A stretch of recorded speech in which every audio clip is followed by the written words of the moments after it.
Hello दोस्तों, आपको स्वागत करता हूँ तरंग इलेक्ट्रॉनिक्स चैनल में। तो दोस्तों आज ये वीडियो के अंदर आपको बताऊंगा CRT-TV पीसीबी के अंदर जो मेन फिल्टर पावर सेक्शन के अंदर जो कैपेसिटर देखा जाता है, ये कैपेसिटर ये कैपेसिटर देखिए, इसका पावर कनेक्शन है, बट इसी तरह कैपेसिटर भी हो सकता है। इसका वोल्टेज वैल्यू 450 वोल्ट भी हो सकता है, 500 वोल्ट भी हो सकता है, इसी तरह कैपेसिटर। और इसका वैल्यू देखिए 220 माइक्रोफैराड, ठीक है। और इसी तरह इसका आसपास वैल्यू भी हो सकता है। अलग अलग पीसीबी के अंदर अलग अलग वोल्टेज वैल्यू और जो कैपेसिटर वैल्यू अलग होता है, ठीक है। तो इसका कोई बड़ा मतलब नहीं है, बट जो वोल्टेज वैल्यू कैपेसिटर होता है, यहाँ पर वोल्टेज जो आता है 300 वोल्ट का अंदर यहाँ पर आता है, मतलब स्टोर हो जाता है। तो इसीलिए इसका वोल्टेज वैल्यू इसी से हाई होना चाहिए। इसीलिए 450 वोल्ट का आसपास कैपेसिटर हो सकता है और 500 वोल्ट का कैपेसिटर हो सकता है। और 300 वोल्ट का नीचे कैपेसिटर यहाँ पर यूज़ करेगा तो कैपेसिटर फट जाएगा। बट दोस्तों ये वीडियो के अंदर जो इन्फॉर्मेशन आपके साथ शेयर करना चाहता हूँ कि ये कैपेसिटर का अंदर वोल्टेज स्टोर हो जाएगा तो क्या होगा।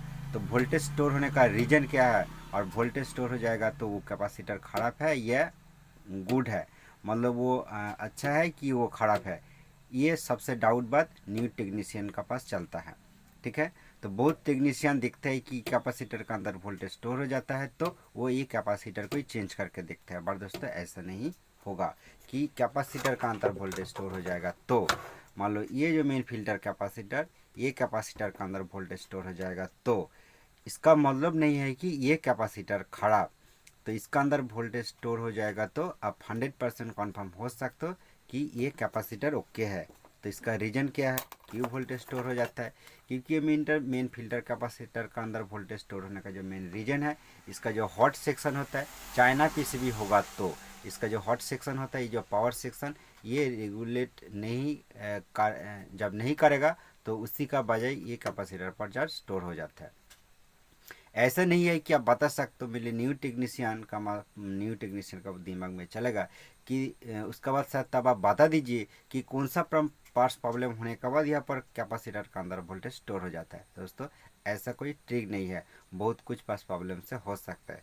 बट आपको तब भी बताना चाहता हूँ कि देखिए ये जो कैपेसिटर है मेन फिल्टर कैपेसिटर, ये लाइन से देखिए दो सीरीज रेजिस्टेंस है, यह से एक रेजिस्टेंस है और यह से एक रेजिस्टेंस है।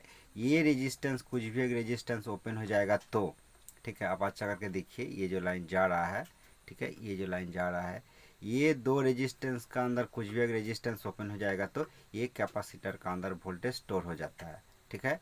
मतलब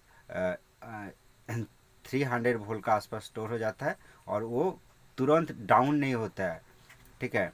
और इसका जो ये जो वोल्टेज ये मेन फिल्टर कैपेसिटर से जो जाता है चॉपर का अंदर, और चॉपर से ये पिन से वोल्टेज आउटपुट होता है और ये ट्रांजिस्टर का कलेक्टर पिन पर आता है। बहुत पीसीबी के अंदर ये लाइन का बीच में कॉयल भी देखा जाता है, ठीक है, जम्पर भी देखा जाता है। वो जम्पर और कॉयल ओपन हो जाएगा तो वोल्टेज यहाँ पर आके रुक जाएगा। तो रुकने का वजह ये सेक्शन काम नहीं करेगा, उसी का रीजन से ये कैपेसिटर का अंदर वोल्टेज स्टोर हो जाता है।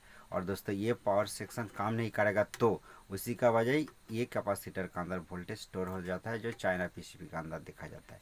बट दोस्तों इसी का साथ आपको बताना चाहता हूँ कि ब्रांडेड पीसीबी होगा तो मान लो एलजी जैसा पीसीबी का अंदर ये output section short, output transistor short हो जाएगा तो ये आउटपुट सेक्शन काम नहीं करेगा तो तब भी ये मेन फिल्टर कैपेसिटर का अंदर वोल्टेज स्टोर हो जाता है, ठीक है। ये आप दिमाग में पूरा सेट करके रख सकते हो। ये छोटा सा ये वीडियो के अंदर आपको ये जो इन्फॉर्मेशन शेयर किया आपको अच्छा लगा तो प्लीज़ एक लाइक कर दीजिए, और ये चैनल के अंदर अब नया है तो ये चैनल को जरूर सब्सक्राइब करके रखिए।